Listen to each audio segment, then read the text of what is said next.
I don't think Calvin Ridley's good.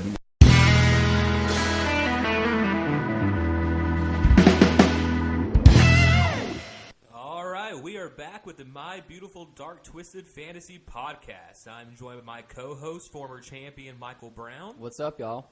And now we also have a special guest in the studio, Trenton. How's it going, Trenton? What is going on, guys? Special guest, or am I taking a word for Alex? We'll find out next week. More to come.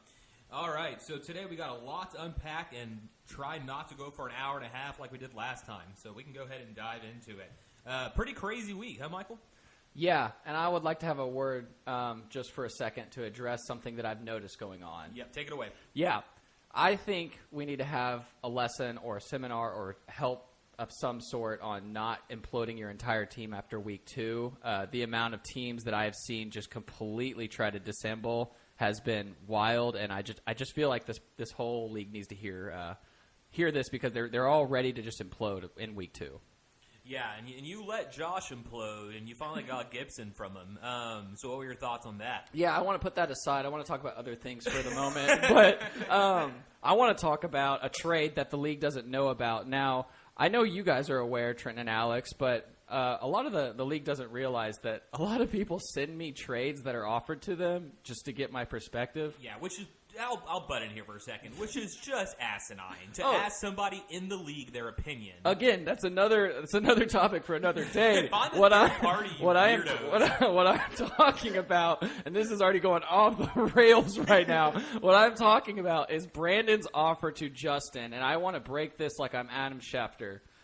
So Brandon offered to Justin Ryan Tannehill, A.J. Brown, and Marquise Brown. And he wanted Damian Harris, DeAndre Hopkins, and Josh Allen. Trenton, I want to get your thoughts specifically on this trade because it made me pissed off.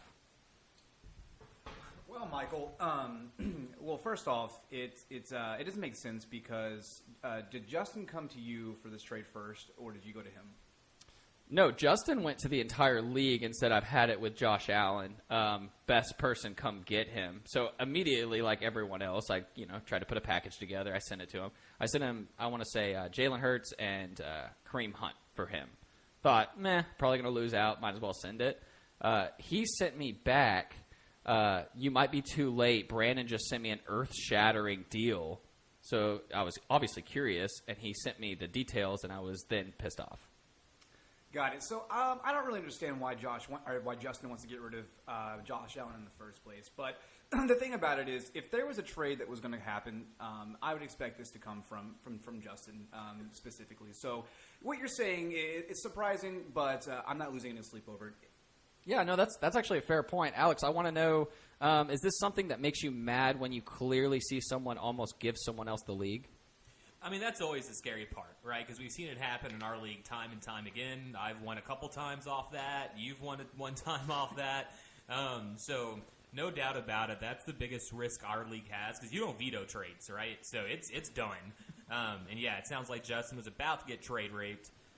Luckily, I guess he used you as his advisor to avoid that. But Brandon, pretty slimy move, guys. You know what actually makes it worse is it wasn't just Justin today. It was actually a former champion, our reigning champion, and Matt Ruiz, who almost blew up his team as well out of boredom. What did he almost do?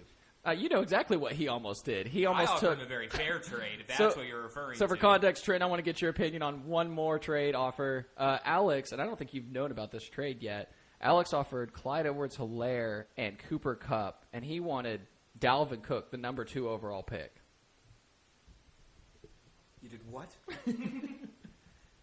I offered the receiver that is a lock top 5 and a pretty scary running back.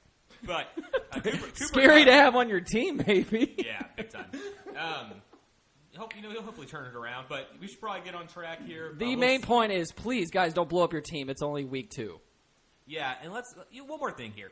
And Josh, so I would have to trade with Josh, right? I offer Josh Mike Evans and any running back he wants for Antonio Gibson. Ooh. And he says, and this is verbatim, you know what? I'm really banking on Antonio Gibson having a big week this week. I'm going to hold on to him. Yeah, me too, bitch. One day later, he trades him for a round 4 running back in his handcuff. Josh, you said you weren't trading with him this year. All right, we got to get out of the intros. Let's kind of take it back. Welcome to the bit. podcast, Trent, by the way.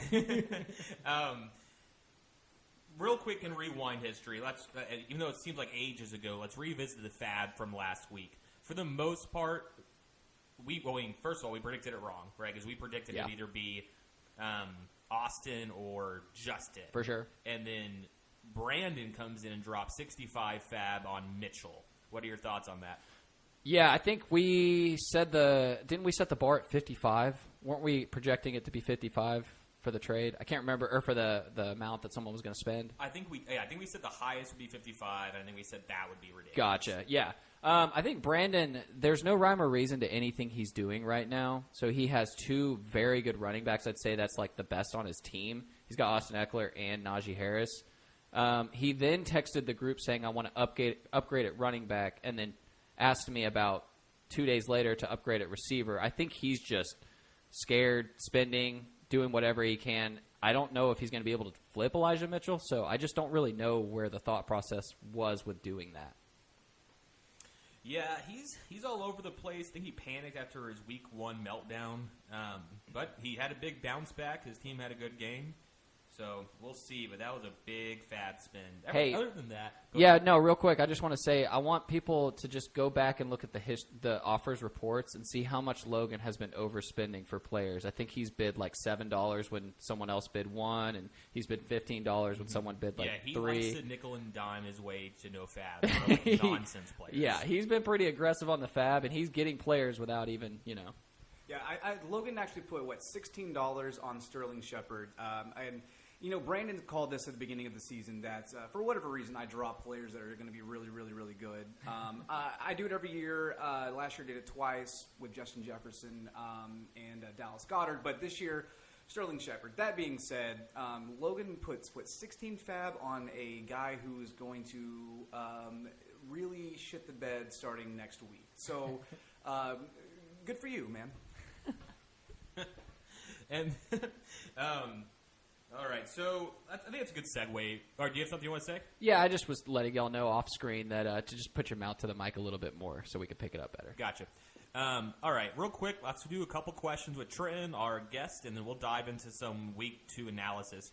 All right, so Trenton, the first question I want to start with is, so the first week you were the highest scorer, and then this week you came in as the lowest scorer with a pretty measly, what did you drop, 90 points? That was closer to the 82 mark. Way worse. So what are your thoughts on your team? Are you worried about your variance? So I'm not worried at all about my team because here's the thing. I'm the best there ever is. I wake up in the morning and I piss excellence. But in all fairness, though, I did score the highest amount of points last week, and I literally cut them in half this week. I mean, literally half, divided by 2. With that being said, I have a lot of faith in my my wide receiver game, my quarterback game, and even my bench space. I've got some deep sleepers in there who are going to end up really just becoming top 20, top 10 players here in the next few weeks. I am scared of the running back situation here. My favorite player of all time, though, is Josh Jacobs, and I do have a lot of faith in this man. That's some subtle marketing there, dude. So what this kind of brings up a good point for is, I think, the season of stacks, right? You see this from Trenton last week going off, highest scorer, lowest scorer this week. Yeah. For week 1, I'm the lowest scorer, highest scorer week 2. So it kind of shows that the season of stacks is a season of extreme variance. Michael, thoughts on that? Yeah, I think it's been pretty clear that, and we talked about this off air, I think last week, but we said if you have a stack as deadly as what you two have, you're pretty much guaranteed to not get last. Like, you're never going to lose the league. That would scare me. What I've seen in just a small sample size of 2 weeks, those are the 2 best stacks in the league you could ask for, and they've both let you down at some point. I'm interested to see what y'all's confidence looks like with those stacks, and if y'all are moving off them, not so much to pique anyone's interest with trade requests, but more so just what your thoughts are on how boom or bust those stacks can actually be. Yeah, we were talking about that. I mean, do you let the stacks give you a good amount of wins, and then eventually do you kind of trade off of them for playoff consistency? Trent, you and I were chatting about that. You got any follow-up thoughts? Sure. So one thing I noticed, when it came to this week was when I was playing CJ, it came down to Monday Night Football, and unfortunately I had to start Jamal Williams, and I also had Mason Crosby on my team. He only had Aaron Jones. With all that being said, it's more about I only I think it was 6 points away from beating CJ. I just needed Aaron Jones to do what he did last week and not do as well. He did score 4 touchdowns. That's absurd. I can't say that's going to happen every single time. But the point I'm trying to make is, even with Tyreek doing what he did, really just shitting the bed, I was only 6 points away with still 2 players left from winning. So my losing this week with the stack, not performing the way it was supposed to, still has me confident in the stack itself. That being said, if this continues this way, then yeah, absolutely. Everyone's got an offer. Everyone's got a price. Tyreek will be definitely on the table. He's on the table right now. Yep. And this kind of gives me a good entrance into, as you mentioned, CJ. So right now everyone's 1-1, and which is pretty awesome, right? Clean slate. I think it makes everyone pretty excited. Now, Justin has 0 wins. He's 0-2. Right. More points scored than CJ, who's 2-0. Yeah. We talked last week about CJ's team doing bullshit things and always playing people with low points scored. League manager privilege, yeah. Yeah. What is up with that? Yeah, actually, Justin doesn't just have more than CJ. Justin's second in the league in scoring. Oof. And CJ is, I think, 4th last in scoring. Bastard. Which is just wild if you think about it. It all catches up. I don't think CJ is unaware of what's going on, and clearly Justin is unaware of what's going on with what we saw from his panic today. That being said, 2-0 is 2-0. I would much rather be 2-0 with his points scored right now than 1-1 with my points scored right now. Absolutely. And 0-2 is 0-2. So you start off slow. It doesn't matter what you scored or what you didn't score. People forget what the finals are throughout the season. They just see the wins, losses. So CJ's off to the hot start. Now, if he loses, he goes down to like 9th place. So it'll be interesting to see. Yep, good luck, CJ, keeping that up. All right, let's go ahead and dive into a Week 2 preview. Michael, you're going to take it first. Talk to me about Matt versus Logan, the rivalry, and Logan won it. Yeah, and it's the Super Bowl if you're coming from Logan's viewpoint. I think Matt just saw it as Week 2, but Logan's team, dude, is sneaky good, and I think Logan's actually going to compete this year. He's got Derrick Henry, which I think I should apologize to the entire podcast for. I'm sorry for ever doubting Derrick Henry. That man is a monster. Yeah, if you could just delete that from history, because I think we both said that, and we look like fools. Yeah. My God, 35 horrible. Touches. How many yards we got there? 182. And he was involved in the passing game. That's if he can be a pass catcher, that is terrifying. Yeah, fuck that.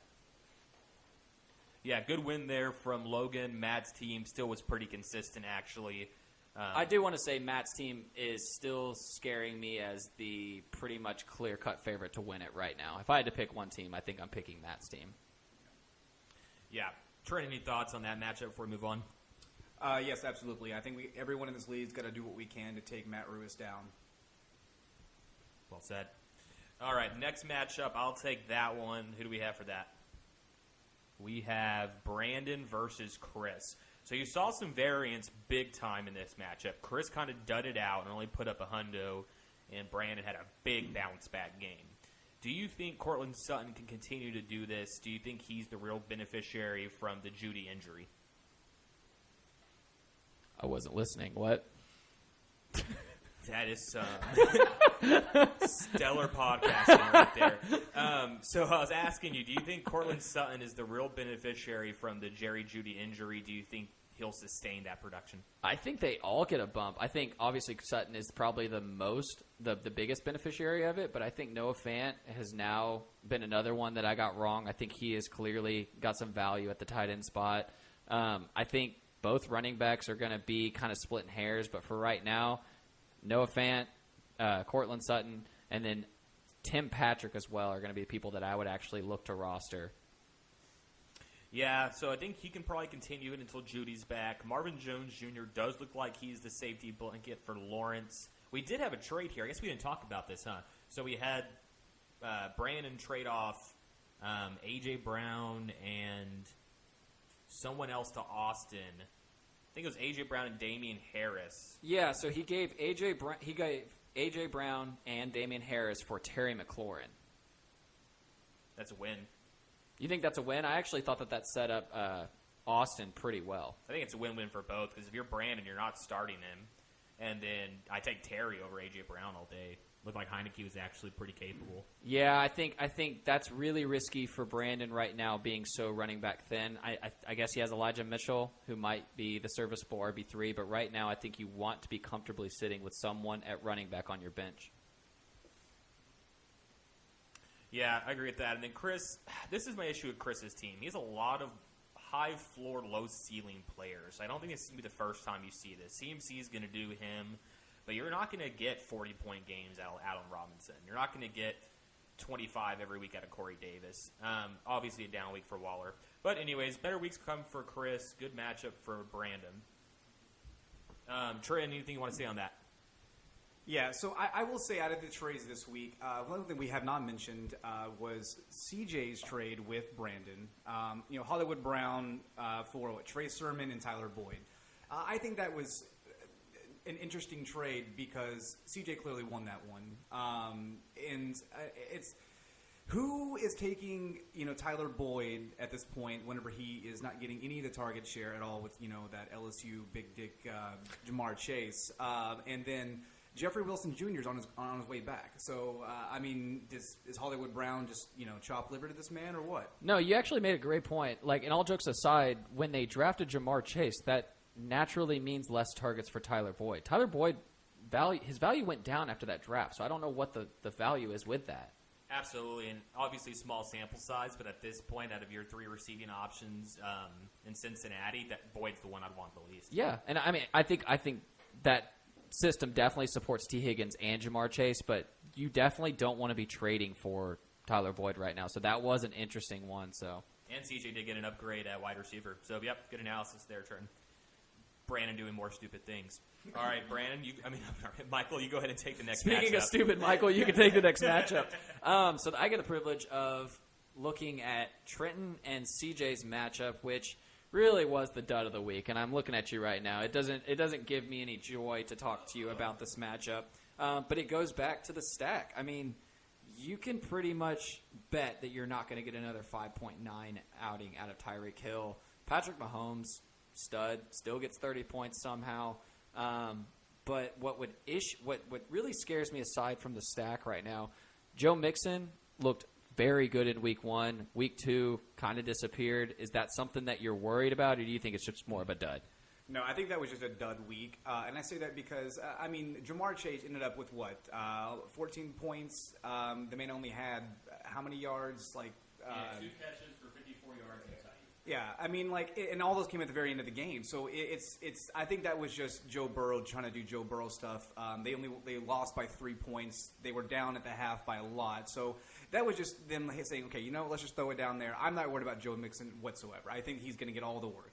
Yeah, and one more thing, and I'm not going to talk about Jamal Williams because you were just in a pinch with Josh Jacobs being out, but it does scare me a little bit. I think Jamar Chase and Devontae Smith, albeit solid rock star rookies, it's going to be a learning curve with those rookies playing, especially Devontae Smith. I have Jalen Hurts. I kind of know that passing game goes in and out, so I think there's going to be some frustration there. I actually think there's an opportunity for you to somewhere try to find an upgrade with receiver with it being such a deep field this year. CJ, somehow 2-0 after this week. Dak let him down. Won't happen again. Aaron Jones is really just, the reason. Anything good to look at from his team this week. So, and that's what Aaron Jones does. You're going to get 4 tutties 1 week, you're going to get 4 points the next. And I agree with you about Trent. The fear for his team, in my opinion, is the rookie receiver. Starting 2 rookie receivers is scary, but they're both valuable, so there should be some trade opportunity there. All right, I'll take the next one. Who we got? Justin versus Nathan. So this is the matchup, and I will say I called it, right? You remember this last week? I said upset alert, baby, and Nathan took it home. Nathan's got a solid team, and Lamar looks like he is back to true QB1 status. Man, that was a fun game to watch, too. And he finally got the monkey off his back. I mean, what was bigger, Lamar beating Patrick Mahomes or Logan beating Matt? Gosh. I can't even begin to fathom that. It's got to be. Lamar's got millions of dollars. Logan has nothing. Yeah, it's definitely Lamar, but for Logan, we're proud of him. Yeah, I think it's bigger for Logan, honestly. All right, so other than that, Tyler Lockett's doing Tyler Lockett things. Man, I got to spend some time on that. What are your thoughts there? Are you worried about DK at all? I'm not worried about DK. I think we've seen this story before. I think Russell Wilson starts off crazy hot every year and then it fizzles down a little bit. They promised to run more and they haven't. I think Tyler Lockett, I think this is just what he does. He has these crazy big weeks and it just happened to be 1 and 2 this year. Obviously you can't expect him to do what he's doing right now going forward, but I think you need to prepare yourself for a couple 6-point, 7-point weeks. Yeah, and then you have George Kittle who's been kind of flattening out. Do you have any worry there? Here, I'll actually kick that at Trent. Trent, what are your thoughts on George Kittle? Do you think there's going to be any consistency issues? Do you think he'll bounce back and be an elite tight end? No, I personally think George Kittle will be exactly the way you think George Kittle will be. He's going to bounce back, and he'll be a top-tier tight end. But really quick, Michael and Alex, there's something that I did want to bring up really quick. Oh, boy. While we're on the subject here, I truly think that Justin's team is one of the best teams in here. On face value. But, he's got people like Adam Thielen, who I don't have value in. I think that Adam Thielen is literally going – I know that sounds ridiculous right now, but I think that Adam Thielen is going to slowly dwindle his way down. Look at all the receivers on the team. They're all getting the same amount of targets. Adam Thielen, I think he's going to be on his way out at the end of the year. And then also he's got Swift. Jamal Williams and Swift had the exact same number of carries, exact same number of targets, almost identically the exact same number of yards, except when he gets to the very last play of the game, whenever they just said, fuck it, here, take it. So I think that Justin is in for some trouble here pretty soon, halfway through this season. Yeah, Alex, I have some thoughts, but I want to hear yours first. On Kittle? Or on where Trent took that? Where we went AWOL, yeah. Okay, got it. So, just full disclosure, I was trying to trade for Kittle before Antonio Gibson, so I'm still very high on Kittle. I think everyone should be. Yeah. I actually agree with Trent quite a bit when it comes to Justin's team. I don't think you can expect to sustain the production that you're getting out of Brandon Cooks, especially with a quarterback change coming, even though that's just for a week or so. Adam Thielen, I do believe, is touchdown dependent, but luckily their Vikings defense is trash, so they will have to keep passing the ball. How long is Irv Smith out? Do you know? I think he gets back late October. Okay, I think that'll hurt Thielen too, but only time will tell on that one. His running backs are awful. Yeah, I don't think you can expect that value from DeAndre Swift all year. I do think you should see an uptick with Josh Allen. I think Travis Kelce is going to be as consistent as you can think of. DeAndre Hopkins consistent. He has star power. Those players that you guys were pointing out really just need to be serviceable, in my opinion. So I don't think Justin's team is a team that really should be reflecting 0-2, but I think there's definitely holes. Everyone's got some holes on their team. Oh, absolutely. No one thinks he should be 0-2. Just CJ getting lucky and him getting unlucky. All right, I'll let you take the last matchup here. We got 2 left. We got Alex and Josh, and then Michael and Austin. So I'm going to take yours and Josh's matchup. Yep. While I scroll to it really quick. So I think this was more of the same, just inverse of what we were talking about with Trenton. I think last week you saw an anomaly with Aaron Rodgers and that offense not get going. They played Detroit, a great rebound game. We don't even know the names of those cornerbacks, and they got hurt themselves. So it was just pick and choosing who he wanted to throw to that night. Even though Aaron Jones had the big night, A-Rod was still able to produce. Devontae Adams, you can almost see that as a floor game for Devontae Adams, as crazy as that sounds, because he's going to get his touchdowns moving forward. You got a good bounce-back game. I think your running backs obviously are a sore spot for your team, but for those receivers, man, they're going to eat. One thing I did want to point out was Mike Evans. So as a Chris Godwin owner, I really think it's just going to be your week, my week, your week, my week kind of thing. I do like Chris Godwin's floor higher, but I think Mike Evans is so dominant in the red zone that he's still going to be valuable for you. Especially if Brady keeps throwing as many touchdowns as he does, what he's on pace for right now, which is ridiculous. They're all going to eat. Old as dirt and just throwing all these fucking touchdowns. Josh's team had a bad week, too. He had Burrow throwing 3 picks. That's rough. Yeah, he actually, I think he got rid of him. He's going to ride with Kirk Cousins going forward. I think Kirk Cousins is actually an underrated fantasy quarterback, but he's nothing to get excited about. Nick Chubb's going to eat. Chris Carson, the trade he just acquired, I think is still going to be obviously valuable. Deebo Samuel is looking like a rock star down in San Francisco. Obviously, areas of improvement. I don't think Josh is in a horrible spot. I think he's going to get some wins here and there. I don't necessarily see this as a contender, but he's definitely in a better shape than he was last year. Yeah, I agree. All right, I'll take it to the last matchup, you and Austin. Austin has a big bounce-back game this week. Now, he really is riding Kyler Murray hard. Do you think his team can sustain this level of production? I think his recent trade really sets him up well, but I was noticing his team is very dependent on Kyler Murray. It was rough, man. I talked a lot of shit going into the last week, and Austin came out and had a bounce-back week. I think it is what it is, but I think there's going to be a little bit of variance. I don't see Terry McLaurin with Taylor Heineke being as successful. I think defenses will start preparing for Taylor Heineke. I think that run game is going to be leaned on a little bit more, but it is what it is. Yeah, and looking at your team, obviously you made a terrible choice of starting Kareem over Saquon. No, they're both they all low. busted. Your Eagles, that's going to be something you get into every once in a while. There's probably some growing pains there. Amari Cooper, we know that he's going to be a high-variance player. One guy that I'm sure you're pretty excited about is DJ Moore. He's looking like it's going to be a good year for him. Are you pretty excited? He's becoming as untouchable, and I'm always someone who says everyone is on the table. You should be willing to trade everyone. I'm becoming the biggest DJ Moore fan. He is so consistent, so good, so smooth in that Joe Brady offense. It's very exciting watching him play. Yeah, and then finally, back to Austin's team here about Kamara. Does he worry you at all? Actually, I'll start off with Trent there. Trent, what are your thoughts on Alvin Kamara? Do you think it's just a slow start, or do you think that the Saints are going to have these problems all year? So I think Alvin Kamara is just going to be really bad, and I think that you should just trade him to me. I'm willing to take that risk. No, I really think the Saints are just off to a very slow start. New system going on. I think Alvin Kamara is going to do what Alvin Kamara does. I don't think Reeby should worry about that at all. I honestly think he should ride on Kyler Murray and Alvin Kamara as much as he can. Michael, any thoughts? Nah, he's too talented.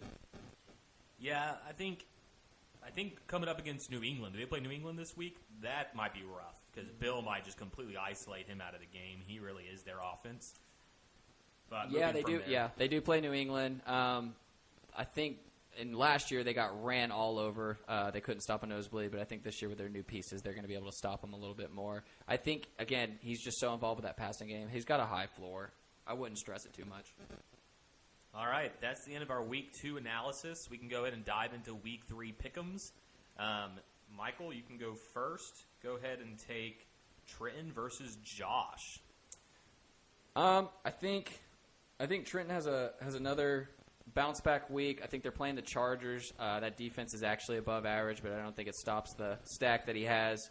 I don't know. Josh Jacobs is going to play, but he's got Devontae Smith playing the Dallas corners and Jamar Chase playing Pittsburgh, which actually can be exploited at times. So I think I'm going to go with Trenton on this one. What about you? Yeah, I think I agree. I think I have Nick Chubb going against Chicago here. So that could limit his upside a little bit. Kirk Cousins, you're going to need a big game from Kirk, Josh. I think that's all there is to it. But yeah, I take Trenton too, so I'll take the favorite there also. Trenton, do you have any thoughts on that matchup? Oh yeah, absolutely. It's funny you say that, and just from a non stat related opinion, I was hanging out with a girl earlier today, and she was looking at the lineup, the matchups, and she was like, "Wow, that team really just sucked." Pointed at Josh's, and I thought it was so funny, and because she doesn't know anything about this, and I was like, "Well, that's who I get to play this week," and she said, "Okay, you win. I took you out to dinner this week, so Josh, thank you." It's good to know your girlfriend supports you. I'll take the next one with Nathan versus Austin. Alex, you want to start us off with your pick'em? Yeah, for the pick'em, I'm going to go ahead and take Nathan here again. I love Lamar Jackson against Detroit. I think he's just going to feast on their soul. I don't know if Kyler Murray's going to need to throw 4 touchdowns against Jacksonville. It might be more of a run and just stay ahead kind of game. Also worry about Kamara versus New England, and I worry about Damian Harris versus New Orleans. He's going to have to lean on his receivers here. and even A.J. Brown in a divisional matchup against Indiana is rough. So I'm taking Nathan. What about you? Yeah, I think I'm actually taking Austin on this one. I think Kyler Murray's been the MVP of fantasy football this year as of today. I think Tyler Lockett's going to regress a little bit. I actually think Austin rides this into a 2-win streak. Are we worried about Nathan starting 2 tight ends? I mean, not with what they've been. Well, Gronk's been playing well, and you expect Kittle to go back. I don't think he should do that. I think the Pollard start's a little bit more egregious, but we'll see how that goes. Yeah, That's actually that part could be of why meltdown. I picked Austin. But Trenton, what do you think? You guys took the words right out of my mouth. When I saw it, I was like 2 tight ends and 2 running backs from the same team. I don't know what that. I don't know what's going on there. But I'm going to go ahead and say it. I'm taking Nathan on this one. I think Nathan has the better team than Austin. I think Austin's in a bit of a struggle bus right now. No offense, Austin, but I think Nathan pulls this one out. All right, so on to the next matchup. It's going to be Justin versus Brandon. Justin desperately wanting to win. Brandon making a lot of moves. Who are you picking for this one? Yeah, I got Justin. I think Brandon's got some variance going on with his team. I think Indianapolis is a fairly tough matchup for Ryan Tannehill. I think Austin Eckler playing Kansas City going to be down. They're going to be throwing the ball a lot. That's good, but I just think Justin overall has the better team. Looking at it, I think, gosh, I may sound like an idiot here. I think I'm going Brandon. I think Josh Allen versus Washington, you may not get your big 40-point game that you're hoping for. DeAndre Swift versus Baltimore could be frustrating. Once again, I don't think Kyler Murray's going to have to throw a lot, so DeAndre Hopkins could be in trouble. Obviously, Kelsey's going to eat. Brandon Cooks on a short week with a backup quarterback could be a rough outing. So I will take I'll take Brandon. You're taking Justin. Trent, who you taking? Well, for this one, I think Brandon has a lot of. He's relying a lot on people like Najee Harris. They have to score touchdowns in order for them to be valuable as they say they are. So I think just given Brandon's entire team and the way it looks good on paper. But I just don't think they're going to perform the way the projections say they are. I'm absolutely going to be taking Justin on this one. All right, next matchup, we got C.J. Knox versus Logan Barnes. Can C.J. finally take his first L? In this matchup, I'm taking give me C.J. Logan team's kind of grossing me out while I'm looking at it. What are your thoughts? Oh, man, I actually think Logan's got a playoff contending team. I think you're going to see Arizona put up close to 20 points against that Jacksonville offense. And I think Russell Wilson's going to eat. Derrick Henry's unstoppable. Calvin Ridley's one of the best receivers in the league, contrary to some people's belief. And CeeDee Lamb's going to eat with Amari Cooper being limited. Trent, any thoughts on Calvin Ridley? I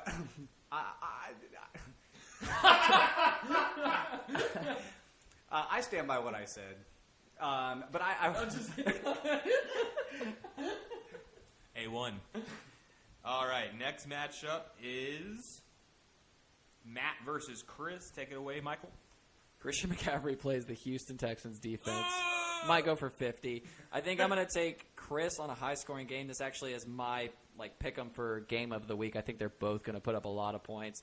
I'm going to take Chris just with the upside that Chris McCaffrey. When in doubt, take the team with CMC.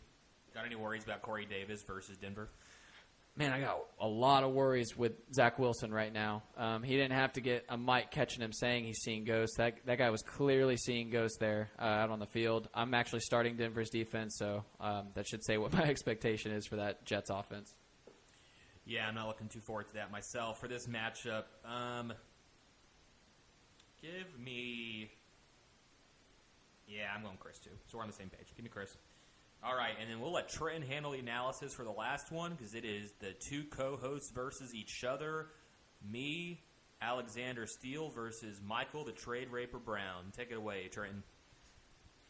hated that. That was some bullshit lead-in, by the way. Okay, so for this one, this is my favorite part. I've been looking forward to this analysis right here, and I think both teams are really good. And one thing that I will say before I give my final analysis on who I think is going to win, one thing I've noticed this season so far is every single one of our teams is always projected, 125 or higher. I don't know how often that actually happens. There's no 111s and 110s, starting off each week. So I think that's been pretty interesting. But one thing that I will say for Michael's team, he's riding with Dallas Goedert at tight end right now. Zach Ertz is out. He tested positive for COVID. The thing about it is Zach Ertz is fully vaccinated, and it's a Monday night game. Meaning, I think that Zach Ertz plays Monday, and I think that I think that takes away a lot of what Dallas Goedert's going to do.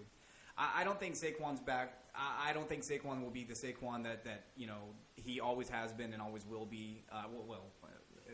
Should be is what I should say. And I mean, Alex does have the Aaron Rodgers, Devontae Adams stack, the Cooper Kupp, and I think this week's going to be Mike Evans' week. I really think it's going to go between Antonio Brown and Mike Evans, consistently throughout the entire season. But I think this week will be Mike Evans. All that to say, if you haven't figured it out at this point, I'm going to take Alex this week. And I think that's a spot-on analysis, Trin. Any thoughts, Mike?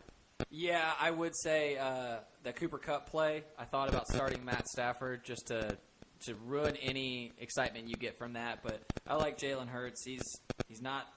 I'm not sold on him as a quarterback, but I am sold on him as a fantasy quarterback. So it'll be fun to watch. We actually have a lot of weirdly good primetime games. Like we got a Thursday night game, a couple Sunday night games, and a couple Monday night games. So yeah, watching that Monday game is going to be hell on earth because I think I'll be done, and then you have like 3 players. Yeah, so. 3 prime players that score where I get my points from. So it'll be fun, but looking forward to it. All right, well that really wraps us up for the day. I think we still went longer than I wanted to, but we had a lot of great stuff to cover. Thanks everybody for listening. Thanks Trenton for joining, and we'll catch you next time. Peace.